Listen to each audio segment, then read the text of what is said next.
everybody. Here he is, Ken Osheim in downtown Toronto. How about that, eh? Yeah, check it out. Yeah. Well, we're gonna Seagulls even. Yeah, we're gonna go get something to eat, eh, Ken? Absolutely. Okay. Sound like a plan. There you go. Texas Nightlife Show on the road. And it was originally owned by John Wayne. Really? So how did you come across this piece? Well, Laura Lee was given it in 1976. And she met John in Washington, D.C. He was there doing some political lobbying and some things that he was really, you know, well, John was pretty strong on a lot of things. And they got to talking, and she said all of a sudden he took his hat off, took this off that he was wearing it, just like I'm wearing it now. So I guess he enjoyed her company, and that was kind of it. And said she was just a very special lady, and he said, you need this. Yeah, it's a 1928 silver dollar? I believe that's the year, yeah.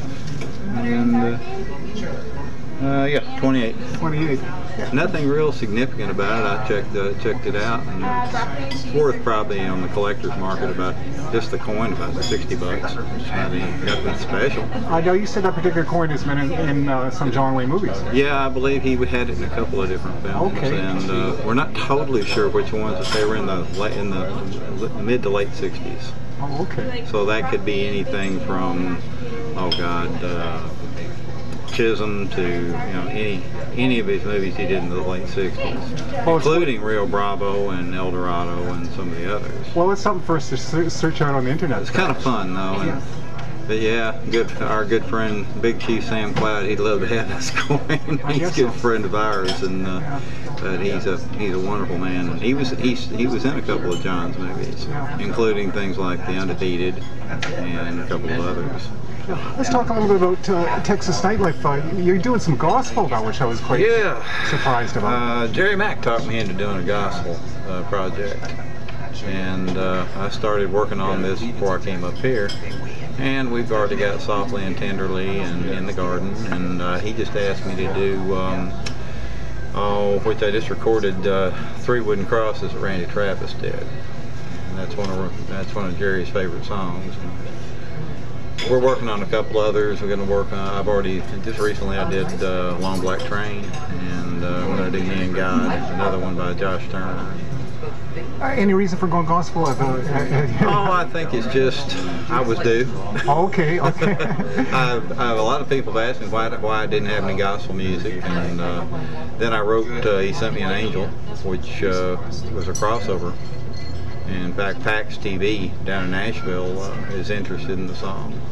The Texas Nightlife, He Sent Me an Angel? Mm-hmm. Okay, you didn't write that? Yes, I did. Oh, you did write it. Okay, okay. I never considered it a gospel tune. I didn't either, but they seemed to feel like it was a crossover tune. Okay. That it fit in the gospel area, and as well as in the contemporary country area. So it was kind of fun.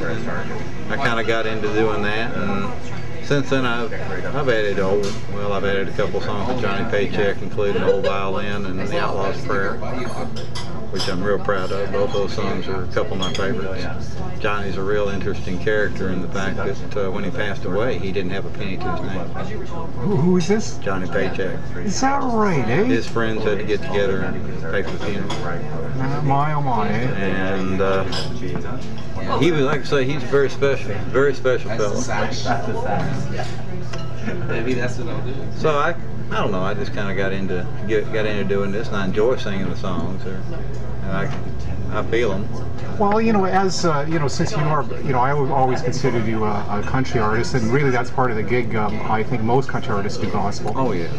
Have you also found God, or is it just part? I've known the Lord a long time. Okay. But I also it's interesting that you kind of mentioned that, because in the last couple of years, I mentioned that Laura Lee and I are friends with Native Americans, and they're very special too, and they have shown us a different direction that you might not ever think of. Lay something on.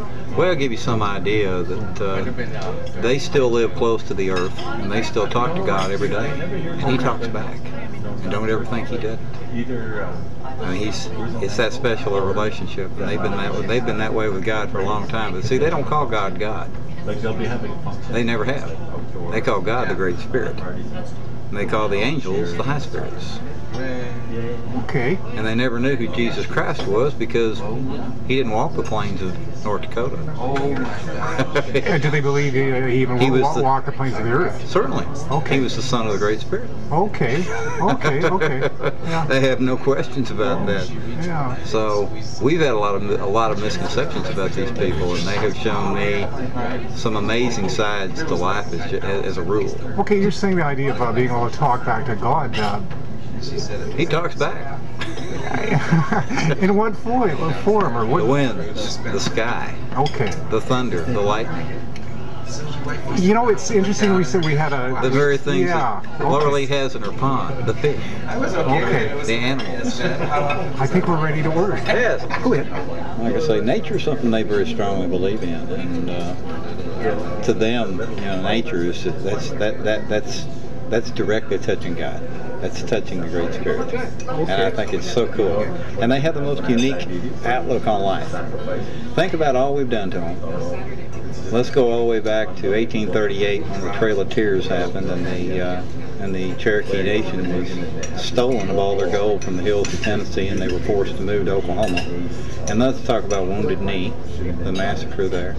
Let's talk about a nation of people that were 60 million strong, and they were almost decimated down to 800,000. They were almost extinct. And their motto in life is, forget the hate, we're all the same. Is that amazing or what? Yeah. What's the perception? What's the native perception on the afterlife? They believe that, yeah, you go to the happy hunting ground, and they've got different phrases for it. Depends on the tribe. And Sam happens to be Lakota Sioux, and he's a big chief. I'm very proud to know him. And Laura Lee knows many up here in the Ontario area. In fact, she's done a lot of negotiations with them. Works closely with them. They're wonderful people, and they've had their share of problems. And she's proud to work with them. She's a very special lady in her own right. What's your relationship with Laura Lee? We're very good friends at this point. That's all I'm going to get into. Okay, yeah. But she's a developing singer, for one thing. Okay. Oddly enough, she started her singing in the convent. She was in the convent when she was younger. And I'm having to break her some habits from Sister Superior. How did you two meet? We got to know each other over the internet. That's funny, eh? A lot of people do.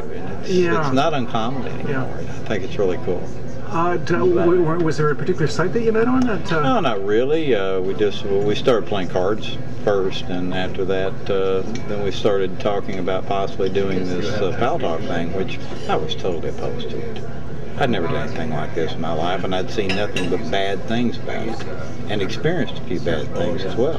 For people who don't know what Pal Talk is, maybe you can tell us a little bit about what you're doing with Pal Talk. Okay, anyway. Pal Talk is a chat service very similar to Yahoo, MSN, and some of the others, but the difference with Pal Talk is they're primarily room-oriented. They create either private rooms or public rooms that are theme-oriented, and where, like Yahoo is primarily one-on-one chatting, and you have some rooms there, they're really not, that's not their forte. Pal Talk is much more actually private and theme-oriented rooms. Like in our case, we're in a country music area. Okay, but you actually do a radio show there. That's it's correct? A live show. Yes, okay. It's not delayed broadcast or anything like that. What happens happens. Yes. And it happens on the spot, and it's strictly off the top of my head about half the time. Sometimes I have some idea what I'm going to do, but most of the time, that takes all the fun out of it. If I've got it scripted. Yes, it does. Now, the majority experiences obviously are good because you have control of the room. But tell us some stories, both good and bad, of experience of just people being nice and people not being so nice. Well, one of the things that we started this room, I went on the agreement that we would do this strictly positive. I had been in other rooms, Yahoo, MSN, and other places where they treated people lousy, pure and simple, and they were extremely jealous of people like me and Jerry and others who are professionals. And they even said, no professionals wanted here. And I'm going, what? You can't handle the competition, partner?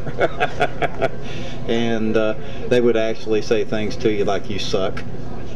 Yeah, that's why I have an album and you don't, okay? Have a nice day. And these kind of things were things that, one of the many reasons I didn't want to do this, because I'd seen this and seen how people get hurt. And you know, it's funny. People think that you can't hurt other people on the internet, but you can. Because it's not just words on the screen. It's not just an inanimate voice coming off your computer speakers. It's a real, living, breathing, thinking, feeling person. And especially, man, I know what it was like when I started. When I started out singing, man, I was scared to death. And I had a partner who treated me hard because he was a perfectionist. Jim didn't believe in doing anything halfway. You know, it's funny you mentioned that, because I was just thinking about Jim, and I know Jim's not with us anymore. Right, but he passed away 2 years ago. Talk a little bit about Jim, because I think one of the recordings that I love of yours is I Want to Know. Is that the correct title? Right, we wrote that together. Yeah, and is it Jim's Rickenbacker sound on there that I'm listening to? That's his, he's playing 12-string. Okay, it was 12-string, okay. And he and I are doing all the vocals. He's singing harmony, I've got the lead on it. And Jim and I met in high school. And we started playing at Shakey's Pizza. That's the first place we ever played. Okay. And we started... You were high school friends? It was Jim Brown, is it? Jim Brown. Okay. And we went to Trinity High School in Euless, Texas.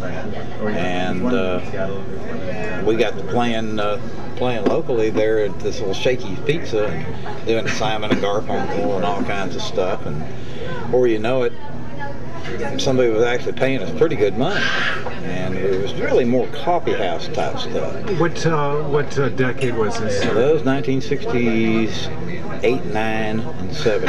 Okay. We played. Then he dropped out of school in 71, joined the military, and hurt his back. And then we got back together again after I got out. And we played together after that forever. Yeah, I knew you were. But he pretty well trained me, but he trained me from the old school. When we practiced a song, we didn't even do it with a guitar. We'd hit a chord to give us a note, and we'd do a cappella. And if I missed it, he'd go, "You're flat." I'd say, "Yeah, and you're fat too." He says, "Yeah, well, I can be fat and be on key." Okay. I'm going, "Yeah, right." And so we fought like cats and dogs for years over that, but because of it, we became damn near perfection. We were one of the best male duos in the business, and sadly, it was just the chemistry kind of fell apart in the later years. Okay. How many recordings of you and Jim? Oh, God, I've probably got 60 or 70. All right, Easy. okay.